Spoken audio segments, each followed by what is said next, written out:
Hello everyone, नमस्कार। हजुरहरूलाई simple and yummy Nepali फुडमा स्वागत छ। आज म हजुरहरूको लागि खसीको पक्कु मासु बनाएर देखाउन गइरहेको छु।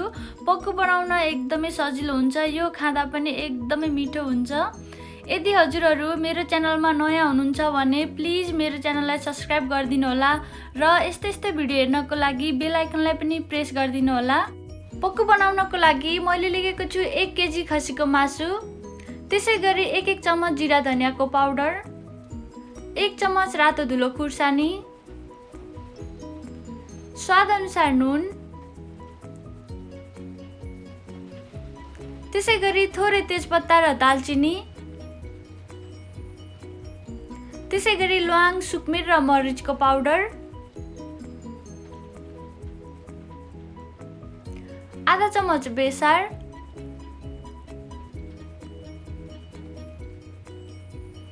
1 चम्मच गरम मसाला,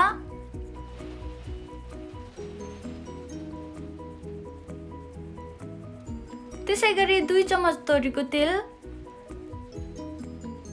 यो सबै राख्नु होला। त्यसपछि यसलाई मजाले मिक्स गर्नु होला।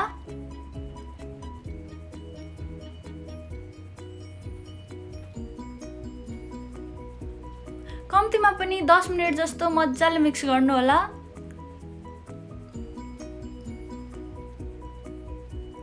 यसरी मिक्स गर्यो भने मसलाहरू मजाले मासुमा लाग्छ।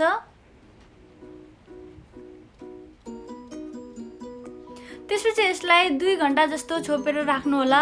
मैले 2 घण्टा राखेको छु। यदि हजुरहरूसँग टाइम छ भने यसलाई 4-5 घण्टा पनि राख्न सक्नुहुन्छ। टाइम छैन भने आधा घण्टा राखेर मात्र पकाउँदा पनि हुन्छ। 2 घण्टापछि म एउटा प्यान बसाल्छु। त्यसपछि प्यानमा 2-3 चम्मच तोरीको तेल राखेको छु। यदि हजुरहरूसँग तोरीको तेल छैन भने नर्मल तेल राख्नु होला। त्यसपछि म यो म्यारिनेट गरेको मासुलाई राख्छु।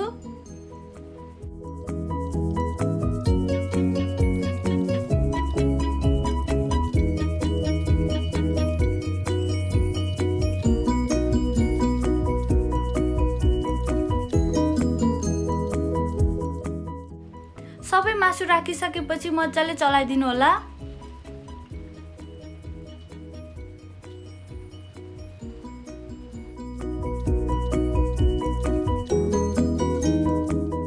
खसीको पक्कु बनाउँदाखेरि प्याज, लसुन, अदुवा, टमाटर केही पनि राख्नु पर्दैन। हामीले म्यारिनेट गरेको मासुलाई भुट्ने मात्र हो। यसरी चलाइदिसकेपछि 5-7 मिनेटको लागि छोप्दिनु होला।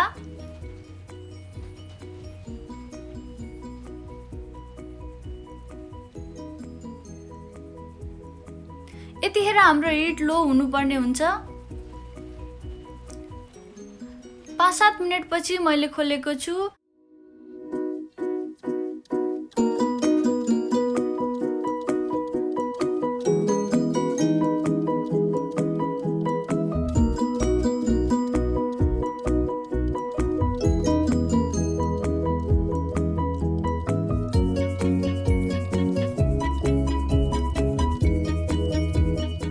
हजुरहरूले यो प्रोसेसलाई 2-3 पटक रिपिट गर्नु होला।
मासु 3-4 पटक छोप्दै पकाउँदै गरिसकेपछि राम्रोसँग पाकेको छ।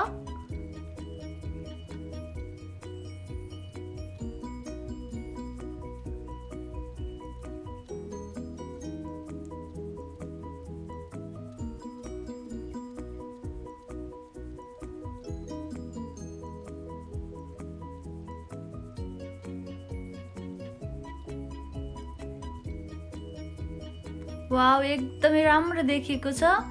पक्कु सर्भ गर्नको लागि रेडी भइसकेको छ।